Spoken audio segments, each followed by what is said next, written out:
Piye? Aku arep menyang pengajian. Arep mangkat pengajian. Ayo. Tak menyang dhewe aku, gak. Ya tak terke to ngerti aja tak resiki dilap-lap nggo ngeterke. Tak ngepit wae. Weh. Tak terke. Oh, sampean wae Aduh, panas. siram urung adus kaya ngono kok. Oh ngerti panas ora to, Mbok yo? Panas kok yo. Panas ya ora apa-apa, makalah Ya kok to. udan panas. Ramune sik to wis. Panas udan tak siap wis tak siap aku ya siap iki wis. Aku wis siap aku wis. Mbok wis ning omah karo tak nyanyi. Apa ya lagune? Wanodya ayu utama ngambar arum ing kusuma. Ya apa terus bapakne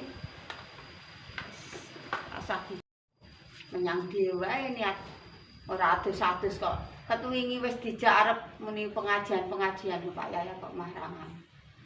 Mangkel ke tenan kae iki.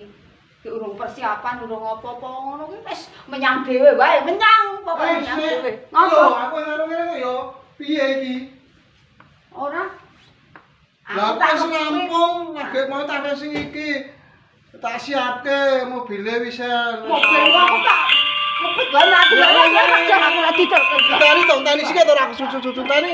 Mandek, tani sik to.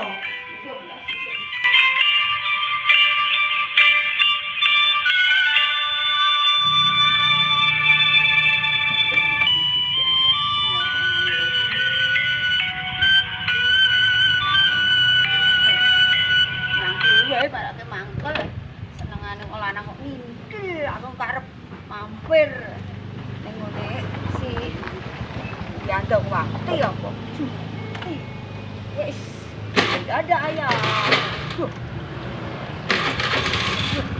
Tani sik to, sik to bang. ora sampe Tani to wis. Tak bonceng wae to, bonceng sik bonceng bonceng to wae. aku gak aku mangkel kene wis. Wis. Wis.